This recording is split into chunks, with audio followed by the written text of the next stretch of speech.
안녕하십니까, 김형률입니다. 요즘은 안녕하시냐고 묻는 게 조금은 머쓱합니다. 다분히 형식적인 느낌도 들고요. 왜냐하면 시절이 하도 뒤숭숭하고 이 나라에 어려운 일들이 끊임이 없다 보니까 왠지 스스로 쑥스러운 것이죠.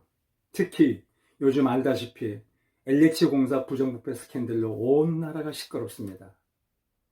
안 그래도 하루도 잠잠하고 편할 날이 없는 우리나라가 LH 광풍으로 인해서 휘청거리고 있는 것 같습니다. LH란 말은 영어인데요. 랜드 하우징 앤드 러브 해피니스 앤드 라이프 휴먼의 약자예요.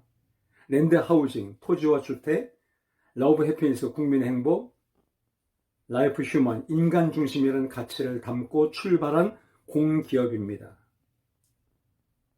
2009년도, 지금부터 12년 전에 한국토지공사 랜드와 대한주택공사 하우징이 합쳐져서 거대한 공기업인 한국토지주택공사가 출범을 했는데 바로 한국토지주택공사의 영어 약자명이 LH인 것입니다. 요즘 LH 직원들이 보여주고 저지른 행태가 과연 인간 중심이며 국민 행복을 위한 것 맞나요? 누가 그 말을 믿겠습니까? 고양이에게 생선을 맡긴 격인데요.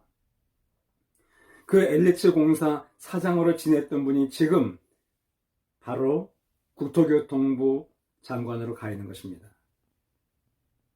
그러니 참 이런 사단이 벌어지고 있는 모습을 보면서, 책임질 줄 모르는 그런 모습을 보면서 가슴이 아프다 못해 정말 한숨이 저절로 나오지 않을 수가 없습니다. 어쩌다 하나님이 사랑하시는 우리나라가 이 지경까지 되고 이렇게 썩을 대로 썩은 생선 냄새가 진동하듯 그런 나라가 됐는지 모르겠습니다.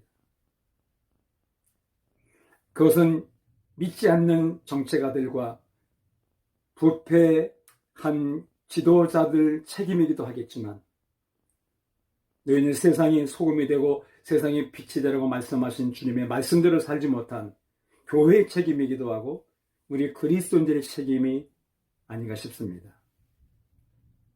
누가복음 23장 27절에 보면 예수님이 십자가를 지고 눈물의 거리라고 불리는 비아 돌로로자를 골고다 산상을 향해 올라갔을 때 가다 쓰러지십니다. 그 모습을 지켜보며 따라오던 그 당시의 그리스도인들과 수많은 여인들이 목 놓아 소리 높여 웁니다. 그때 28절에도 주님은 이렇게 말씀하십니다. 예수께서 돌이켜 그들을 향해 이르시되 예루살렘의 딸들아, 나를 위해 울지 말고 너희와 너희 자녀를 위해 울어라. 그 말씀은 2000년의 시공을 훌쩍 뛰어넘어 지금 이 시대를 사는 우리나라, 우리에게 너무 해당되는 말 같습니다. 지금은 우리 가슴을 치며 이 나라를 위해서 울고, 한국 교회로서 울고, 또 우리 자신을 위해서, 우리 다음 세대의 미래의 후손들을 위해서 울어야 될 때인 것 같습니다. 지금부터 116년 전인 1905년도에 일본의 간계와 교활한 술책으로 인해서 우리나라가 모든 주권을 일본에 빼앗기고, 그리고 일본의 속국이 되는 일산늑약이 체결됩니다. 그때 그것을 가슴 아파했던 황성신문의 주필인 장지연 씨가 시일야 방상대곡이라는 제목의 글을 씁니다. 시일야 방상대곡이란 말은 이날에 목 놓아 웁니다 라는 뜻이에요. 일본의 대표인 원흉 이토 히로부미와 나라를 일본에게 갖다 바친 일에 일동공신 노릇한 을사오적을 규탄하면서 피맺힌 호소를 눈물로 호소하는 쓴 글이 시일야 방상대곡인데요. 지금이야말로 한국교회가 다 같이 하나 앞에 엎드려 이 나라, 이 민족의 아픔을 끌어안고 가슴을 치면서 시일야 방상대곡 해야 될 때가 아닌가 싶습니다.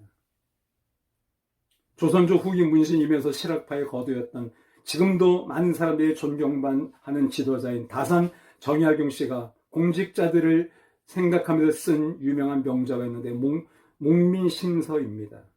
거기서 그는 이렇게 말합니다. 나라를 망하게 하는 것은 외침이 아니라, 외부로부터의 침입이 아니라 공직자의 부패에 의한 민심의 이반이다. 백성을 사랑하는 근본은 재물을 절약해서 쓰는 데 있고 절용하는 근본은 검소한 데 있다. 검소에 청렴할 수 있으며 청렴에 백성을 사랑할 수 있기 때문이다. 그러므로 검소하게 하는 것은 목민관이 된 자가 가장 먼저 힘써야 할 일이다. 검소에 청렴할 수 있고 청렴해야 백성들을 사랑할 수 있고 재물의 유혹으로부터 벗어날 수 있고 부정부패로부터 멀어질 수가 있고 그래야 이 나라를 지킬 수 있다는 것이죠. 독일의 오랫동안 지도자로 섬겼던 앙겔라 도로데아 메르켈 총리가 일선에서 물러났습니다. 그는 전 세계인의 존경을 받는 세계적인 지도자였습니다. 우리나라를 위해 그런 지도자가 없는지 너무 아쉽습니다. 다산 정약용 선생 같은 지도자들이 너무 그리운 요즘입니다. 우리나라는 지배자들은 많으나 지도자는 닮고 싶고 본받고 싶고 따르고 싶은 지도자들은 별로 없는 것 같습니다.